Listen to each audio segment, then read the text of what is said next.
നമസ്കാരം. കൃഷ്ണാരമിത്രത്തിലേക്ക് എല്ലാവർക്കും ഒരിക്കൽ കൂടി സ്വാഗതം. സവിതയാണ് കേട്ടോ. ശ്രീകൃഷ്ണ ഗോവിന്ദ ഹരേ മുരാരേ, ഹേ നാഥ നാരായണ വാസുദേവ. ശ്രീകൃഷ്ണ ഗോവിന്ദ ഹരേ മുരാരേ, ഹേ നാഥ നാരായണ വാസുദേവ. ശ്രീ ഗുരുവായൂരപ്പ ശരണം ഹരേ. ഇന്നത്തെ സത്സംഗത്തിലേക്ക് എല്ലാവർക്കും ഒരിക്കൽ കൂടി സ്വാഗതം. ഇന്ന് ശ്രീലകത്തെ ശ്രീ ഗുരുവായൂരപ്പൻ ചെറിയ കുഞ്ഞുണ്ണി കൃഷ്ണനായിട്ട് ഒരു കാലിന്മേയും ഒരു കാല് കയറ്റി വെച്ച് വെണ്ണയും മോടകോലും ഒക്കെ പിടിച്ചിരിക്കുന്ന കുഞ്ഞുണ്ണി കൃഷ്ണനാണ് എന്നാണ് പറഞ്ഞു കേട്ടത് കേട്ടോ. ഇനി ചെന്ന് തൊഴുതിട്ട് വേണം ബാക്കി വിശേഷങ്ങളിലേക്ക് വരാനായിട്ട്. എന്തായാലും ആ കുഞ്ഞുണ്ണികൃഷ്ണന്റെ താമരപ്പൂ പോലുള്ള കാൽക്കല് അനന്തകോടി നമസ്കാരം പറയുന്നു. ഒപ്പം കൃഷ്ണപാദമനുഷ്യം ഹൃദി ഭാവയാമി, ഹരേ കൃഷ്ണപാദമനുഷ്യം ഹൃദി ഭാവയാമി. അപ്പോൾ ഇന്നത്തെ ചോദ്യം നോക്കാല്ലേ. ഒരുപാട് പേര് എന്നോട് ചോദ്യങ്ങൾ ആവർത്തിക്കൂ എന്ന് പറയുന്നുണ്ട്, അതായത് വീണ്ടും ആരംഭിക്കൂ എന്ന് പറയുന്നുണ്ട്. ഞാനൊരു ചോദ്യം നിങ്ങളോട് ചോദിച്ചിട്ടുണ്ടായിരുന്നില്ലേ, ആ ചോദ്യം ഒന്നുകൂടി ആരംഭിച്ചുകൂടെ എന്ന് ചോദിക്കുന്നുണ്ട് കേട്ടോ. തീർച്ചയായിട്ടും ആരംഭിക്കാം. അതിന് കുറച്ച് പ്രിപ്പറേഷൻസ് ഒക്കെ വേണ്ടേ. നമ്മൾ കുറച്ച് നേരം ആലോചിച്ചാലേ നമുക്ക് ആ ചോദ്യം വരുള്ളൂ. അപ്പോൾ ഒരു 10 ചോദ്യമൊക്കെ ഒരുമിച്ച് ഉണ്ടാക്കി വെച്ചാലേ എനിക്ക് ചോദ്യമായിട്ട് ചോദിക്കാൻ പറ്റുള്ളൂ. തീർച്ചയായിട്ടും ഞാൻ കൊണ്ടുവരാം കേട്ടോ. വെക്കേഷൻ്റെ ഒരു തിരക്കുണ്ട് എനിക്ക്. അപ്പോൾ ബിന്ദു സന്തോഷ് എന്ന ഭക്തയാണ് ആദ്യമായിട്ട് ചോദിച്ചിരിക്കുന്നത്. നാരായണീയത്തിൽ ഏത് ദശകത്തിൽ ആണ് വനഭോജനം ഉള്ളത് എന്നൊന്ന് പറയാമോ? ഞാൻ ചോദിച്ചിരുന്നു, റിപ്ലൈ തന്നില്ല, പ്ലീസ് പറയൂ എന്നാണ് പറഞ്ഞിരിക്കുന്നത്. 51ാമത്തെ ദശകത്തിലാണ് വനഭോജനം വരുന്നത് കേട്ടോ. അഘാസുരവധവും വനഭോജനവും ആ 2 കഥകളും ഒരുമിച്ചാണ് പറഞ്ഞിരിക്കുന്നത്. 51. അതൊന്ന് നോക്കിക്കോളൂ കേട്ടോ. അടുത്തതായിട്ട് ഉണ്ണിമായ മോഹൻ എന്നൊരു ഭക്ത പറഞ്ഞിട്ടുണ്ട്. നമസ്കാരം സവിത, ഞാൻ ഇന്നലെയും കമന്റ് ബോക്സിൽ മെസ്സേജ് അയച്ചിരുന്നു. ഇതെങ്കിലും കണ്ടിട്ട് ഒരു മറുപടി വേഗം തരണേ. കുറേ ദിവസമായി എൻ്റെ അച്ഛന് തീരെ വയ്യ. ഒരുപാട് ടെസ്റ്റുകൾ ചെയ്തു. ഇനി വലിയ 2 ടെസ്റ്റുകൾ റിസൾട്ട് വരാനുണ്ട്. വീട്ടിലെല്ലാവരും ആകെ പേടിച്ചിരിക്കുകയാണ് ആ റിസൾട്ട് നെഗറ്റീവ് ആവാൻ. ഗുരുവായൂരപ്പനെ എന്ത് വഴിപാടാണ് നേരേണ്ടത് എന്നൊന്ന് പറഞ്ഞു തരുമോ പ്ലീസ് എന്നാണ് ഉണ്ണിമായ മോഹൻ പറഞ്ഞിരിക്കുന്നത്. ഇതിൻ്റെ കൂടെ എനിക്ക് വേറൊരു മെസ്സേജും കൂടെ വായിക്കാനുണ്ട്. ആശ എന്ന ഭക്തയാണ് പറഞ്ഞിരിക്കുന്നത്. നമസ്കാരം സവിത, സവിതയുടെ എല്ലാ വീഡിയോസും മുടങ്ങാതെ കാണുന്ന ഭക്തയാണ് ഞാൻ. ഒരഭിപ്രായം പറയണമെന്ന് തോന്നി, തെറ്റാണെങ്കിൽ ക്ഷമിക്കണം. നമ്മൾ ഭഗവാനെ സർവ്വരോഗ വിനാശകൻ എന്നല്ലേ പറയാറുള്ളത്? പിന്നെ എന്തുകൊണ്ടാണ് ഭഗവാനെ കുറിച്ച് പറയുന്ന സവിതയുടെ ചാനലിൽ രോഗനിവാരണ മാർഗം പറഞ്ഞുകൂടാ? ദിവസേന ഉൾപ്പെടുത്തിയില്ലെങ്കിലും ഇടയ്ക്കിടയ്ക്കെങ്കിലും രോഗം മാറാനുള്ള ഭക്തരുടെ സംശയങ്ങൾക്ക് മറുപടി നൽകിക്കൂടെ? ഭഗവാൻ അത് കൂടുതൽ സന്തോഷമാവും. ഈ ഒരു മെസ്സേജിന്റെ അടിസ്ഥാനത്തിലാണ് ഞാൻ കണ്ടിട്ടും എടുക്കാതിരുന്ന മറ്റേ ഉണ്ണിമായയുടെ മെസ്സേജ് ഇന്ന് എടുത്തിരിക്കുന്നത് കേട്ടോ. ഇനി എന്തസുഖം വന്നാലും നിങ്ങളുടെ ഔചിത്യപൂർവ്വം ഒരു വഴിപാട്, നിങ്ങളുടെ മനസ്സിൽ തോന്നുന്ന വഴിപാട് ചെയ്യൂ എന്ന് പറഞ്ഞ് അവസാനിപ്പിച്ചിരുന്നതാണ് ഞാൻ ആ അസുഖങ്ങളുടെ സെക്ഷൻ. അപ്പം ഇതിന് ഞാൻ ആദ്യം ഉണ്ണിമായയ്ക്ക് മറുപടി പറയാം.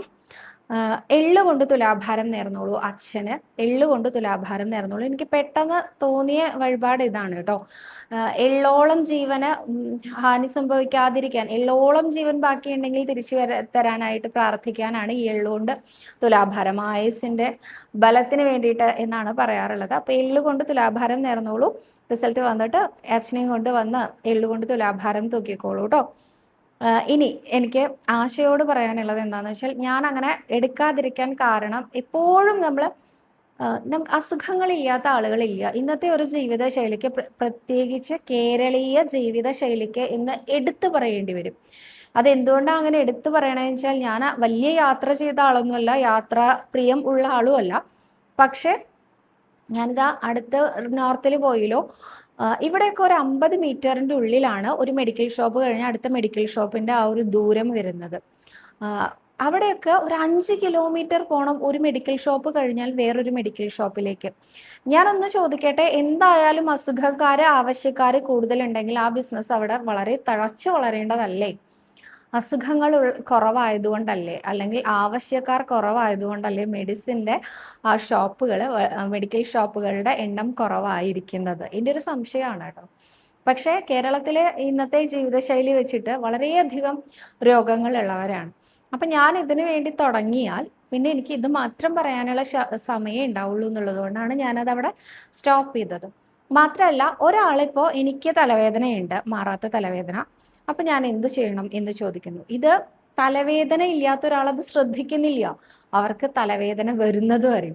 അവർക്ക് തലവേദന വന്നാലേ പിന്നെ അവരിത് ഓ സവിത അന്ന് പറഞ്ഞിരുന്നു, പക്ഷെ എനിക്ക് തപ്പിയെടുക്കാൻ പറ്റുന്നില്ല. എനിക്കും പറയാൻ പറ്റില്ല ഇന്ന ദിവസം ഇന്ന സാരി ഉടുത്തിട്ട് ഞാൻ ഇന്ന വീഡിയോയിൽ പോസ്റ്റ് ചെയ്തിട്ടുണ്ട്, നിങ്ങൾ നോക്കൂന്ന് പറയാൻ പറ്റില്ല. കാരണം ഞാനും ഇത് തപ്പി കണ്ടുപിടിക്കേണ്ടി വരും.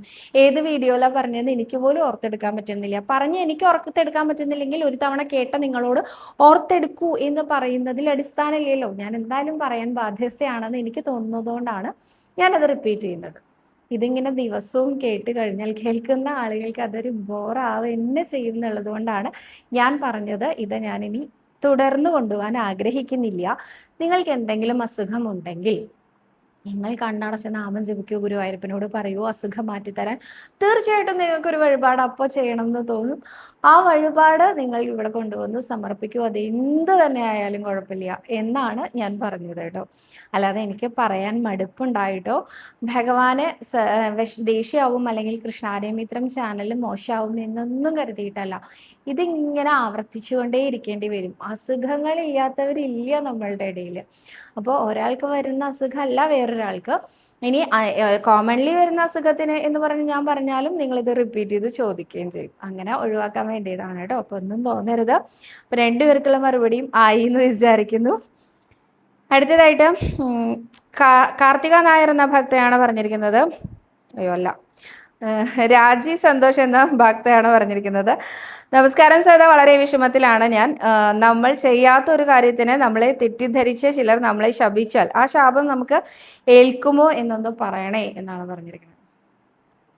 തെറ്റ് ചെയ്തിട്ടില്ല എന്ന് നിങ്ങൾക്കുറപ്പുള്ളിടത്തോളം നിങ്ങളെ എന്തായാലും ഒരു ശാപവും ഫലിക്കാതെ തന്നെ പോകും. അത് 100% ഞാൻ തന്നെ പറയുന്നു. എന്നാൽ നിങ്ങൾ തെറ്റ് ചെയ്തിട്ടുണ്ടെങ്കിൽ നിങ്ങൾ ഇനി എന്ത് ചെയ്താലും എത്ര കാലം സംരക്ഷിക്കപ്പെട്ടവരായിരുന്നാലും ഇത് നിങ്ങളിലേക്ക് തിരിച്ചെത്തും. നമ്മളിപ്പോൾ കർമ്മ ബിലീവേഴ്സ് ആണൊക്കെ പറയാറുണ്ട് അല്ലേ. ഇന്ന് ഞാനൊരു ആചാര്യൻ്റെ പ്രഭാഷണം കേട്ടിരുന്നു. അദ്ദേഹം പറയാണ് കലികാലത്ത് ഈശ്വരനെ പല പേരുകളിൽ വിളിക്കും. ഏത് പേരിൽ നിന്നൊന്നുമില്ല, ഇന്ന പേരിൽ നിന്നൊന്നുമില്ല.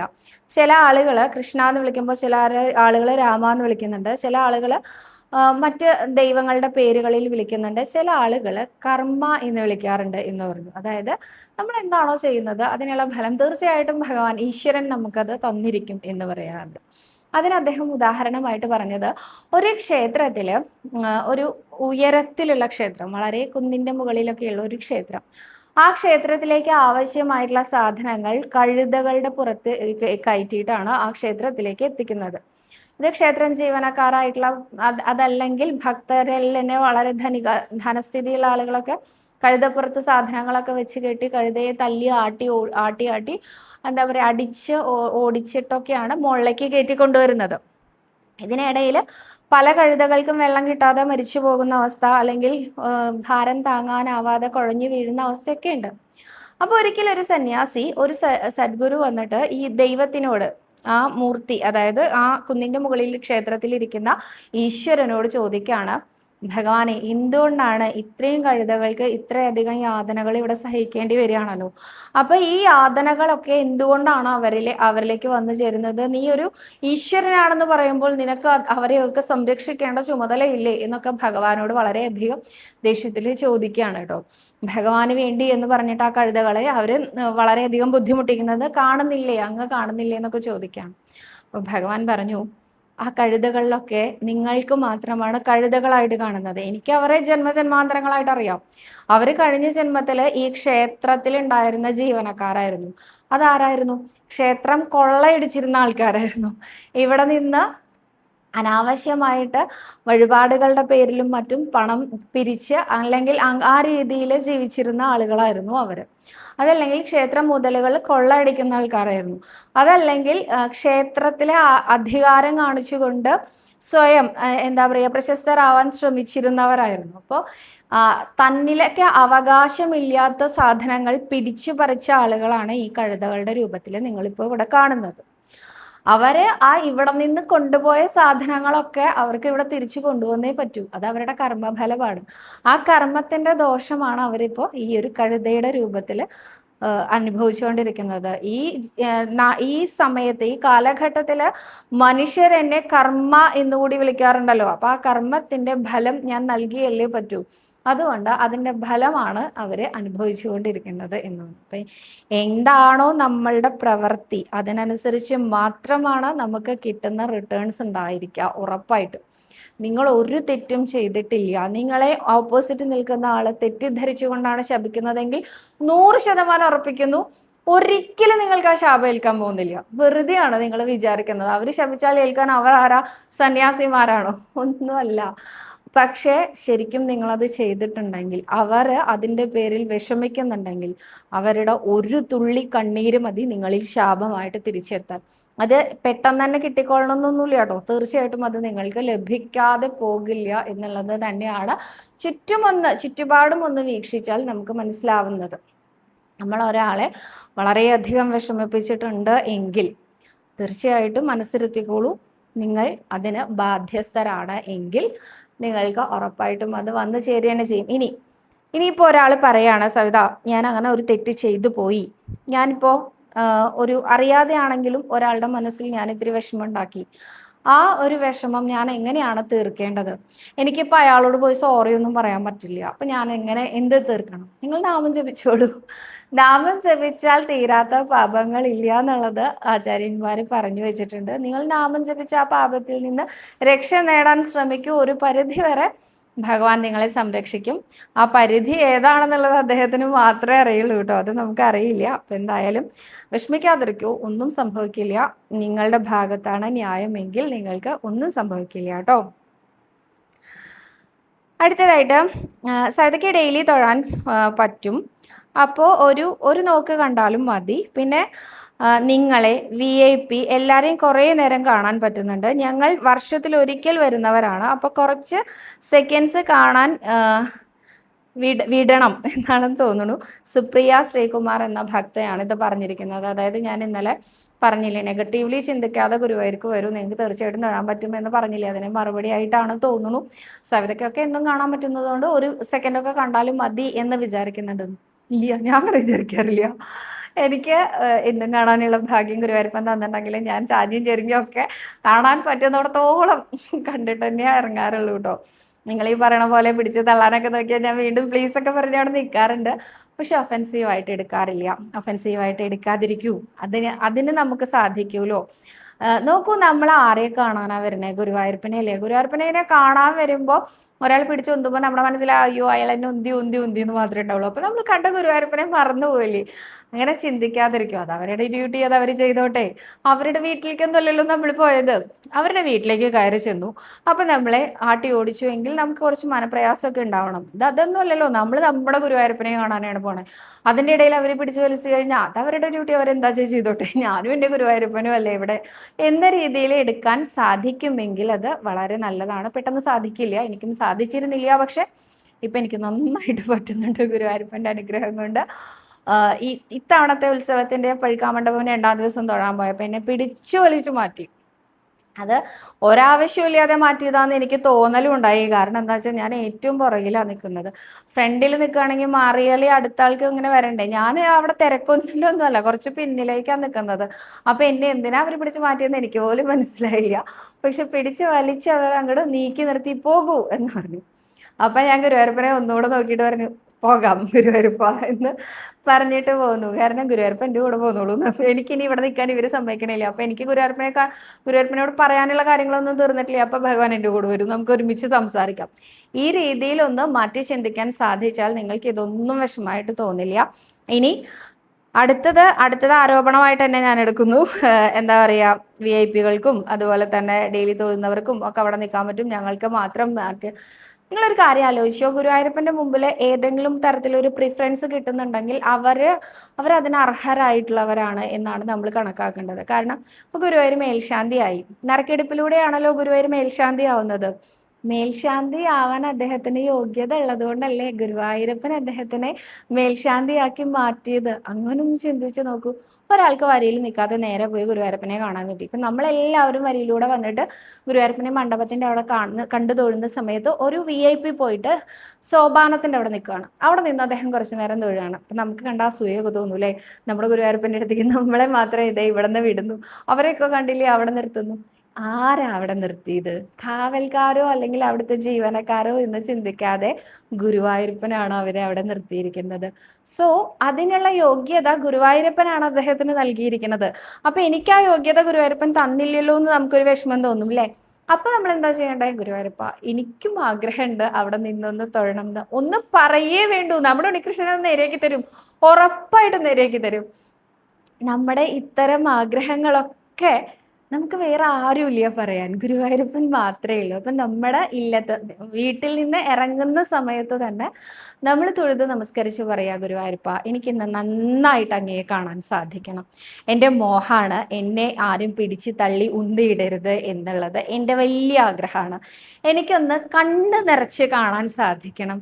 ആ കണ്ട രൂപം എൻ്റെ മനസ്സിലാണ് ആവേണ്ടത്, മനസ്സിൻ്റെ ഉള്ളിലേക്ക് പതിഞ്ഞവിടെ ഇരിക്കണം.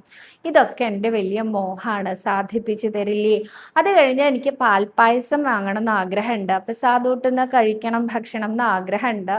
ഗണപതി അമ്പലത്തിൽ നന്നായിട്ട് തൊഴുത് അവിടുത്തെ അവിൽ പ്രസാദം ഒന്ന് നിത്യം ഒന്ന് കഴിച്ചാൽ കൊള്ളാമെന്നുണ്ട്. ഇങ്ങനെ നിങ്ങളുടെ ഉള്ളിൽ തോന്നുന്ന ആഗ്രഹങ്ങൾ, കിഴക്കേ നടയിൽ കാണുന്ന ആ മഞ്ചാടിയിൽ ഇരിക്കുന്ന കുഞ്ഞു ഉണ്ണികൃഷ്ണനെ വാങ്ങണം എന്ന് ആഗ്രഹമുണ്ട്, മുല്ലപ്പൂ ഒന്ന് വാങ്ങണം എന്നുണ്ട്, ഒരു മസാല ദോശ കഴിക്കണം എന്നുണ്ട്, എന്ത് തന്നെ ആയിക്കോട്ടെ, ഇതൊക്കെ നിങ്ങൾ ഗുരുവായൂരപ്പനെ പറഞ്ഞേൽപ്പിച്ചോളൂ. ലിസ്റ്റ് ഇട്ട് കൊടുക്കൂ ഗുരുവായൂരപ്പന്റെ മുമ്പിൽ.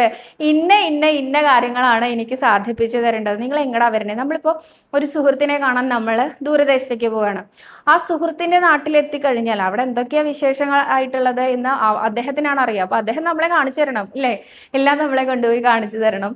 നമുക്ക് അദ്ദേഹത്തിന്റെ വീട്ടിലെ ഗസ്റ്റ് ആയിട്ട് അദ്ദേഹം നമ്മളെ കൂടെ കൊണ്ടുപോകണം, ഭക്ഷണം തരണം. ഇതൊക്കെയല്ലേ നാട്ടു നടപ്പ്, ഇങ്ങനെയൊക്കെയല്ലേ ചെയ്യുക. അപ്പൊ അതുപോലെ നമ്മൾ ഗുരുവായൂരപ്പനോട് പറയാം, ഉണ്ണികൃഷ്ണ, ഞാൻ ഉണ്ണികൃഷ്ണന്റെ നാട്ടിലേക്കാണ് വരുന്നത്. അപ്പോൾ എന്നെ വേണ്ട വിധം അങ്ങ് നോക്കിക്കൊള്ളണം കേട്ടോ. ഞാൻ തന്നെയാണ് വരുന്നത്, അല്ലെങ്കിൽ ഞാൻ എൻ്റെ കൂട്ടുകാരിയുടെ കൂടെയാണ്, അതല്ലെങ്കിൽ ഞാൻ എൻ്റെ കുടുംബത്തോടൊപ്പമാണ് വരുന്നത്. ഞങ്ങളെല്ലാവർക്കും തൊഴാൻ സാധിക്കണം കേട്ടോ. ഇങ്ങനെയൊന്ന് പറഞ്ഞു നോക്കി വന്നു നോക്കൂ, ഭഗവാൻ ഉറപ്പായിട്ടും അവിടെ 1,00,000 പേരുണ്ടെങ്കിലും അതിലൊരു VIP ട്രീറ്റ്മെന്റ് നിങ്ങൾക്ക് കിട്ടും. അത് നിങ്ങൾക്ക് കിട്ടി എന്നുള്ളത് നിങ്ങൾക്കും ഗുരുവായൂരപ്പനും മാത്രമേ മനസ്സിലാവുള്ളൂ കേട്ടോ. അങ്ങനെ ചില വിരുദ്ധമൊക്കെ നമ്മുടെ ഉണ്ണികൃഷ്ണന് നന്നായിട്ട് ചെയ്യാൻ സാധിക്കാറുണ്ട്. അപ്പൊ ഇതൊന്ന് ശ്രമിച്ചു നോക്കൂ കേട്ടോ. അടുത്തതായിട്ട് ശൈല എന്ന ഭക്തയാണ് ചോദിച്ചിരിക്കുന്നത്, മോളെ ഒത്തിരി നാളുകളായിട്ട് ചോദിക്കണം എന്ന് കരുതുന്നുണ്ട്, പക്ഷെ വീണ്ടും വേണ്ടാന്ന് വെക്കുന്നുണ്ട്. എങ്കിലും ഇപ്പോൾ അങ്ങ് ചോദിക്കാൻ തോന്നി. അതായത് മോളെ, നിർമ്മാല്യം വെളുപ്പിന് 3 മണിക്ക് നട തുറന്ന് ഭഗവാനെ തലേ ദിവസത്തെ അതേ അലങ്കാരത്തോടു കൂടി കാണുന്നതാണല്ലോ. എന്നാൽ അങ്ങനെ തന്നെ ഭഗവാനെ എത്ര സമയം വരെ കാണാൻ പറ്റും? ഏകദേശം എത്ര സമയം വരെ അതേ രൂപത്തിൽ കാണാൻ പറ്റും എന്ന് മാത്രമല്ല, ആ സമയം കഴിയുമ്പോൾ ശ്രീകോവിലിൻ്റെ അകം അടച്ചിടുമോ? വാഗച്ചാർത്തിനും നെയ്യഭിഷേകത്തിനും പോലുള്ള കാര്യങ്ങൾക്കൊക്കെ ചെയ്യുന്നത് അടച്ചിട്ടിട്ടാണോ, അതോ അത് നമുക്ക് പുറത്തുനിന്ന് കാണാൻ സാധിക്കുമോ എന്നാണ് ചോദ്യം. നിർമ്മാല്യം ഒരിക്കൽ പോലും തൊഴാത്ത ആളുകൾക്കൊക്കെ ഇങ്ങനത്തെ കുറേ സംശയങ്ങൾ ഉണ്ടാവും. എന്ത് സംശയമാണെങ്കിലും ചോദിക്കാം, മണ്ടത്തരം എന്നുള്ളൊരു അവസ്ഥയില്ല കേട്ടോ ഇവിടെ. അങ്ങനെ ചോദിക്കുന്ന ചോദ്യങ്ങളൊക്കെ ഞാൻ എനിക്കറിയാവുന്ന പോലെ പറയാറുണ്ട്. നിർമ്മാല്യം എന്ന് പറയുന്നത് തലേ ദിവസത്തെ അലങ്കാരത്തോടു കൂടി കാണുന്നതിന് തന്നെയാണ് പറയുന്നത്. ശ്രീ ഗുരുവായൂരപ്പന്റെ നിർമ്മാല്യത്തിന് കുറച്ചധികം പ്രാധാന്യമുണ്ട് എന്ന് പറയാൻ കാരണം എന്താണെന്ന് വെച്ചാൽ, തലേ ദിവസം തൃപ്പുക, അത്താഴപൂജയും തൃപ്പുകയും ഒക്കെ കഴിഞ്ഞിട്ട് നട അടച്ചു പോകുന്നതിന് ശേഷം ദേവന്മാരാൽ ആ പൂജ ചെയ്യപ്പെടുന്നു എന്നുള്ളൊരു വിശ്വാസമുണ്ട് ഭക്തജനങ്ങളുടെ ഇടയിൽ. അപ്പോൾ ദേവന്മാരാൽ പൂജ ചെയ്യപ്പെട്ടിട്ടുള്ള ഭഗവാന്റെ ചൈതന്യം എന്താ പറയുക, അത്രയധികം നിറഞ്ഞു നിൽക്കുന്ന സമയമാണ് നിർമ്മാല്യ സമയം. അപ്പൊ അതുകൊണ്ടാണ് നിർമ്മാല്യത്തിന് ഇവിടെ അത്ര തിരക്കും അനുഭവപ്പെടുന്നത് കേട്ടോ. അപ്പൊ എന്തായാലും നിർമ്മാല്യം എന്ന് പറയുന്ന ഈ ഒരു ഭഗവാന്റെ അലങ്കാരം ഏകദേശം 3:15 വരെ മാത്രമേ ഉണ്ടാവുള്ളൂ. അതായത് ഭഗവാന്റെ തലേ ദിവസത്തെ അലങ്കാരം മാറ്റുമ്പോൾ പാദത്തിന്റെ അവിടെ നിന്ന് മാറ്റി തുടങ്ങും. അപ്പോഴൊക്കെ ഭക്തജനങ്ങൾക്ക് കിടക്കാം. പാദത്തിന്റെ അവിടെ നിന്ന് മാറ്റി മാറ്റി മാറ്റി മാറ്റി മുഖം വരെ മാറ്റും. അങ്ങനെ എല്ലാം മാറ്റി കഴിഞ്ഞാൽ നിർമ്മാല്യം കഴിഞ്ഞു. അത് ഏകദേശം ഒരു 3:15 വരെ ഉണ്ടാവില്ല, 3:10 കഴിയും. അത് കഴിഞ്ഞാൽ പിന്നെ എണ്ണാഭിഷേകമാണ്. ഈ എണ്ണാഭിഷേകവും നമ്മളെല്ലാവർക്കും കാണാൻ പറ്റും. ഭഗവാനെ എന്താ പറയുക, ഭഗവാന്റെ ആദ്യത്തെ കുളി എന്നുള്ള അവസ്ഥ, കുളി എന്ന് പറയാൻ പാടില്ല എന്ന് ഭക്തൻ പറഞ്ഞിട്ടുണ്ട്, ക്ഷമിക്കൂ കേട്ടോ. അപ്പൊ എണ്ണാഭിഷേകം അത് കഴിഞ്ഞാൽ പിന്നെ വാഗച്ചാർത്താണ്. ഈ വാഗപ്പൊടി ഇങ്ങനെ ഭഗവാന്റെ ആ വിഗ്രഹത്തിൽ നിറയെ വാഗപ്പൊടിയാക്കും. അതും ഭക്തജനങ്ങൾ നമ്മളെല്ലാവർക്കും കാണാൻ പറ്റും. അത് കഴിഞ്ഞ് വാഗച്ചാർത്തും കഴിഞ്ഞാൽ പിന്നെ അഭിഷേകങ്ങളാണ്. ഈ അഭിഷേകങ്ങളൊക്കെ നമുക്ക് ഭക്തജനങ്ങൾക്ക് എല്ലാവർക്കും കാണാം കേട്ടോ. ഇതൊക്കെ കൂടി കഴിയുമ്പോഴേക്കും 3:30 കഴിയുള്ളൂ. 3:30 കഴിഞ്ഞൊരു 3:35 വരെയൊക്കെ മാക്സിമം ആവുള്ളൂ. ഈ സമയമൊക്കെ ആളുകൾക്ക് തൊഴാൻ സാധിക്കും കേട്ടോ. എണ്ണാഭിഷേകം കാണാം, വാഗച്ചാർത്ത് കാണാം. ഇതൊക്കെ കണ്ടുകൊണ്ട് തന്നെയാണ്. ശ്രീലകം അതിനിടയ്ക്ക് അടക്കില്ല. ആദ്യത്തെ നിവേദ്യത്തിനാണ് പിന്നെ ശ്രീലകം അടയ്ക്കുള്ളൂ. അടുത്തതായിട്ട് ശൈലജ ബി എന്ന ഭക്തയാണ് ചോദിച്ചിരിക്കുന്നത്. സദാ നമസ്കാരം. ഭഗവതി അമ്മയ്ക്ക് അഴൽ വഴിപാട് ദിവസവും വിളക്ക് വഴിപാടുണ്ടല്ലോ, അതിനെക്കുറിച്ചൊന്ന് പറയൂ. വിളക്ക് വഴിപാടിന് എത്ര എമൗണ്ട് ആകും? ഇതെനിക്കൊന്ന് ക്ലിയർ ആയിട്ട് ചോദിക്കണം ഇന്നത്തെ വീഡിയോന്റെ താഴെ കേട്ടോ. അതായത് ഭഗവതിയുടെ ചുറ്റുവിളക്കിനെ കുറിച്ചാണോ പറയുന്നത്, അതോ ഗുരുവായൂരപ്പന്റെ ചുറ്റുവിളക്കിനെ കുറിച്ചാണോ പറയുന്നത്? ഏതിന്റെ എമൗണ്ട് ആണ് അറിയേണ്ടത്? ഭഗവതി അഴലുള്ള എല്ലാ ദിവസവും ഭഗവതിയുടെ ചുറ്റുവിളക്ക് ഉണ്ടോ എന്നാണോ ചോദിക്കുന്നത്? അത് വ്യക്തമായിട്ടൊന്ന് പറഞ്ഞുതരണം, എനിക്ക് മനസ്സിലായിട്ടില്ല കേട്ടോ. ഷീജ സജീവൻ എന്ന ഭക്തയാണ് അടുത്തതായിട്ട് ചോദിച്ചിരിക്കുന്നത്. ഗുരുവായൂരിൽ അടുത്ത ദിവസം വരുന്നുണ്ട്, പഴം സമർപ്പിക്കുമ്പോൾ എവിടെയാണ് വെക്കേണ്ടത്? അകത്ത് കൊണ്ടുപോകാൻ പറ്റുമോ? സവിതയുടെ മറുപടി പ്രതീക്ഷിക്കുന്നു. തീർച്ചയായിട്ടും അകത്ത് കൊണ്ടുപോകാലോ. നാലമ്പലത്തിനകത്ത് മണ്ഡപത്തിൽ ഒരു മഞ്ഞപ്പട്ട് വിരിച്ചിട്ടുണ്ടാവും, അവിടെ കൊണ്ടുപോയി നമുക്ക് സമർപ്പിക്കാം. അതല്ല നാലമ്പലത്തിനകത്തേക്ക് നമ്മൾ കടക്കുന്നില്ല എന്നുണ്ടെങ്കിൽ നമുക്ക് ചുറ്റമ്പലത്തിൽ കൊടിമരത്തിന്റെ ചോടയുള്ള ഭണ്ണാരത്തിന്റെ മുകളിലായാലും സമർപ്പിക്കാം കേട്ടോ. എവിടെ സമർപ്പിക്കണം എന്നുള്ളത് ഭക്തന്റെ ഇഷ്ടമാണ്. അടുത്തതായിട്ട് ടാലി കൗണ്ടറിന് എത്ര രൂപയാണ് എന്നാണ് അതിഥി എന്നാണോ എനിക്ക് മനസ്സിലായില്ല, പേരറിയാത്തൊരു ഭക്ത ചോദിച്ചിട്ടുള്ളത്. 30 രൂപയാണ് ഫാൻസി സ്റ്റോറിൽ നിന്നൊക്കെ കിട്ടും കേട്ടോ. അടുത്തതായിട്ട് നവനീതം എന്ന ഐഡിയിൽ നിന്നാണ് ചോദിച്ചിരിക്കുന്നത്. ഓപ്പോളെ ഗുരുവായൂരപ്പനും അക്ഷയ തൃതീയയും തമ്മിൽ എന്താ ബന്ധം? എന്താ ബന്ധമെന്നോ, ബലരാമസ്വാമിയുടെ പിറന്നാളാണ് അക്ഷയ തൃതീയ എന്ന് പറയുന്നത്. സ്വർണം വാങ്ങലാണെന്നാണ് എല്ലാവരും ധരിച്ചു വെച്ചിരിക്കുന്നത്. അല്ല, അക്ഷയ തൃതീയ എന്ന് പറയുന്നത് തൃതീയ എന്ന പറഞ്ഞത് ആ ഒരു എന്താ പറയാ തിഥിക്കാണ് പറയുന്നത്. പ്രഥമ, ദ്വിതീയ, തൃതീയ എന്ന് പറയുന്ന തിഥി ആണ് തൃതീയ. രോഹിണി നക്ഷത്രവും തൃതീയ എന്താ പറയാ തിഥിയും കൂടി വരുന്ന ആ ദിവസമാണ് ബലരാമസ്വാമിയുടെ പിറന്നാളായിട്ട് ആഘോഷിക്കാറുള്ളത്. അക്ഷയ തൃതീയ എന്ന് പറയുന്നത് ഈ വൈശാഖ മാസം തുടങ്ങി 3-ാമത്തെ ദിവസമാണ് സാധാരണ പതിവ്. ഇത്തവണ 2-ാമത്തെ ദിവസമാണ് കേട്ടോ അക്ഷയ തൃതീയ വരുന്നത്. മെയ് 18-ാം തീയതിയാണ് വൈശാഖ മാസം തുടങ്ങുന്നത്. 19-ാം തീയതിയാണ് അക്ഷയ തൃതീയ വരുന്നത്. ബലരാമസ്വാമിയുടെ പിറന്നാളിന് എന്താ പ്രത്യേകത എന്ന് ചോദിക്കാനില്ലല്ലോ. നമ്മുടെ ഉണ്ണികൃഷ്ണന്റെ സ്വന്തം ഏട്ടനല്ലേ, അത് തന്നെയാണ് ഭഗവാനുമായിട്ടുള്ള ബന്ധം എന്ന് പറയുന്നത് കേട്ടോ. അടുത്തതായിട്ട് വിന്ദ്രിജ എന്നാണോ തോന്നുന്നു. ഇന്ന് എൻ്റെ പിറന്നാളാണ്. Happy birthday dear. നമ്മളെല്ലാവരുടെയും പിറന്നാൾ ആശംസകൾ അറിയിക്കുന്നു. ഒരുപാട് ആയുസ്സും ആരോഗ്യവും സദ്ബുദ്ധിയും സമ്പത്തും സൗന്ദര്യവും ഒക്കെ തന്ന ഗുരുവായൂരപ്പൻ അനുഗ്രഹിക്കട്ടെ കേട്ടോ. ഗുരുവായൂരപ്പന്റെ അനുഗ്രഹം എന്ന് കരുതുന്നു. ഇന്ന് നാരായണീയം മുഴുവൻ പകർത്തി എഴുതി കഴിഞ്ഞു. ഓക്കെ, എഴുതാൻ തുടങ്ങിയിട്ട് കുറച്ച് നാളായി, പക്ഷെ സാഹചര്യം കാരണം കുറച്ച് ദിവസം എഴുതാൻ കഴിഞ്ഞിരുന്നില്ല. എഴുതുന്നതിന് മുമ്പ് ഞാൻ ചേച്ചീനെ വിളിച്ചിരുന്നു, ഡിസംബർ 3-ാം തീയതി. ഓക്കെ, ചേച്ചിയുടെ വീഡിയോ കാണാൻ തുടങ്ങിയ ശേഷമാണ് കണ്ണനെ കുറിച്ച് കൂടുതൽ അറിയാൻ സാധിച്ചത്. പക്ഷെ ഒരിക്കലും ഞാൻ പ്രതീക്ഷിച്ചിരുന്നില്ല എനിക്ക് നാരായണീയം മുഴുവനും പകർത്തി എഴുതാൻ സാധിക്കുമെന്ന്. ഗുരുവായൂരപ്പൻ്റെ അനുഗ്രഹം ഇന്ന്. ഞാൻ ഈ മെസ്സേജ് വായിക്കാൻ കാരണം ഇന്ദ്രജയുടെ പിറന്നാളാണ് എന്ന് പറഞ്ഞതുകൊണ്ടാണ് കേട്ടോ. ഇന്നാണ് പിറന്നാൾ, ഇത് ഇന്ന് വന്ന മെസ്സേജാണ്.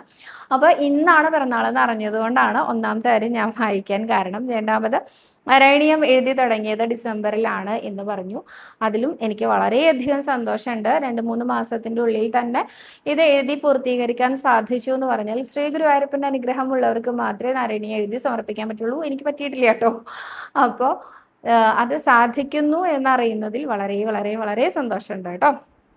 അടുത്തതായിട്ട് ലതാ ഗംഗാധരൻ എന്ന ഭക്തയാണ് ചോദിച്ചിരിക്കുന്നത്. ടാലി കൗണ്ടിങ് എന്നാണോ ടാലി കൗണ്ടർ എന്നാണോ മനസ്സിലായില്ല എന്ന. ടാലി കൗണ്ടർ എന്നാണ് കേട്ടോ. ടാലി കൗണ്ടർ എന്ന് പറഞ്ഞാൽ അത് സ്റ്റേഷനറി കടകളിലൊക്കെ കിട്ടും കേട്ടോ. അതിൻ്റെ ഒരു ഫോട്ടോ ഇപ്പം ആമസോണിലൊക്കെ കിട്ടും. അപ്പം അതിൻ്റെ ഒരു ഫോട്ടോ എടുത്ത് കൊണ്ടുപോയാൽ പെട്ടെന്ന് മനസ്സിലാവുണ്ടാവും. ചിലത് പ്രാദേശികമായിട്ട് വേറെ എന്തെങ്കിലും പേര് പറയുമോ ചോദിച്ചാൽ എനിക്ക് അറിയില്ല. അതാണ് കേട്ടോ ഞാൻ അങ്ങനെ പറഞ്ഞേ.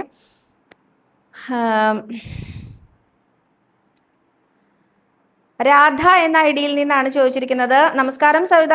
ഒരു സംശയമുണ്ട്, ക്ലിയർ ചെയ്ത് തരുമോ? സവിത പറഞ്ഞു തരുന്ന പോലെ നാരായണ നാമവും 12 നമസ്കാരവും ചെയ്യുന്നുണ്ട്. 12 നമസ്കാരം ചെയ്ത ശേഷം എത്ര സംഖ്യ വരെ ചെയ്യാം? അതായത് ഒറ്റ സംഖ്യയിൽ നിർത്തണം എന്നുണ്ടോ? അങ്ങനെയൊന്നുമില്ല, എത്ര വേണമെങ്കിലും ചെയ്യാം. 12 കഴിഞ്ഞ് 13-ൽ നിർത്താം, 14 നിർത്താം, അതല്ലെങ്കിൽ 20-ൽ നിർത്താം, 21-ൽ നിർത്താം. ഇത്ര എണ്ണം എന്നൊന്നുമില്ല. മിനിമം 12 ചെയ്താൽ നന്നായില്ലോ എന്ന് കരുതിയിട്ടാണ് ഞാൻ ആ 12-ന്റെ ഒരു കണക്ക് അവിടെ പറഞ്ഞു എന്ന് മാത്രമേ ഉള്ളൂ കേട്ടോ. 12 നമസ്കാരം ചെയ്തോളൂ എന്ന്. 12-ന് എന്തോ അധിക പ്രാധാന്യം എല്ലാവരും കൽപ്പിച്ചു കൊടുക്കുന്നത് കാണാറുണ്ട്. അതുകൊണ്ട് കൂടിയാണ് കേട്ടോ അങ്ങനെ പറഞ്ഞത്. അടുത്തതായിട്ട്, എൻ്റെ ഹസ്ബൻഡിന് പെട്ടെന്ന് ദേഷ്യം വരും. എന്തെങ്കിലും കാര്യം പറഞ്ഞ് ചീത്ത പറയും. നിസ്സാര കാര്യത്തിനാണ് ദേഷ്യം വരുന്നത്. ഇത് കുറയാൻ എന്താണ് ചെയ്യുന്നത്? 65 മുതൽ 69 വരെയുള്ള ദശകം മുടങ്ങാണ്ട് ചൊല്ലിക്കോളൂ. നോക്കൂ, ഞാൻ ഈ ഒരു മെസ്സേജ് കാണുന്ന സമയത്ത് എനിക്ക് അറിയില്ലായിരുന്നു ഇതിന് എന്തോ ഉത്തരം പറയേണ്ടതെന്ന്. ഞാൻ വെറുതെ ഒന്ന് സ്ക്രീൻഷോട്ട് എടുത്ത് വെച്ചതേ ഉള്ളൂ. പക്ഷെ എനിക്ക് ഇപ്പോൾ തോന്നുന്നത് 65 മുതൽ 69 എന്നുള്ള ദശകം 5 ദശകമാണ്. ഈ 5 ദശകം നാരായണീയത്തിലെ ദിവസവും ചൊല്ലിക്കോളൂ. നല്ല വ്യത്യാസം ഉണ്ടാവും കേട്ടോ. അടുത്തതായിട്ട്, ലതാ സേവി എന്ന ഭക്തയാണ് ചോദിച്ചിരിക്കുന്നത്. സവിതമോളെ, ചെറിയ കുട്ടിക്കും അതോടൊപ്പം തന്നെ 5 വയസ്സുള്ള കുട്ടിക്കും ഭഗവാന്റെ മുന്നിൽ ചോറൂണ് നടത്തണമെന്നുണ്ട്. അതിനെക്കുറിച്ച് ഒന്ന് പറഞ്ഞു തരുമോ പ്ലീസ് എന്നാണ്. തിങ്കളാഴ്ച വരണം എന്നാണ് കരുതുന്നത്. 2 കുട്ടികൾക്കും ഒരുപോലെ തന്നെ ചോറൂണ് ഷീട്ടാക്കിയിട്ട് ചോറ് കൊടുക്കുന്നിടത്ത് പോയി സാധാരണ പോലെ ചോറ് കൊടുക്കാം. 5 വയസ്സുകാരൻ അല്ലെങ്കിൽ 5 വയസ്സുകാരി മടിയിലിരിക്കുമെങ്കിൽ മടിയിലിരുത്തി തന്നെ കൊടുക്കാം. ഇല്ലെങ്കിൽ ആ കുട്ടിക്ക് സെപ്പറേറ്റ് ഒരു ഇല ഇട്ടിട്ട് അങ്ങനെ ചോറ് കൊടുക്കാം കേട്ടോ. ഇവിടെ ഏജ് റെസ്ട്രിക്ഷനേ ഇല്ല ചോറൂണിന്. 6 മാസം മുതൽ എപ്പോൾ വേണമെങ്കിലും ചോറ് കൊടുക്കാം കേട്ടോ. അപ്പോൾ ഇന്ന് അത്രയും വിശേഷങ്ങളേ ഉള്ളൂ. കൂടുതൽ വിശേഷങ്ങളും കൂടുതൽ ചോദ്യങ്ങളും ഉത്തരങ്ങളും എൻ്റെ ചോദ്യങ്ങളും ഒക്കെ ആയിട്ട് അടുത്ത ദിവസം കാണാമെന്ന് വിചാരിക്കുന്നു. സർവ്വരോഗ വിനാശന, സർവ്വപാപ വിനാശന, സർവ്വദുഃഖ വിനാശന, സർവ്വസൗഖ്യപ്രദായക ശ്രീ ഗുരുവായൂരപ്പ ശരണം. ഹരേ.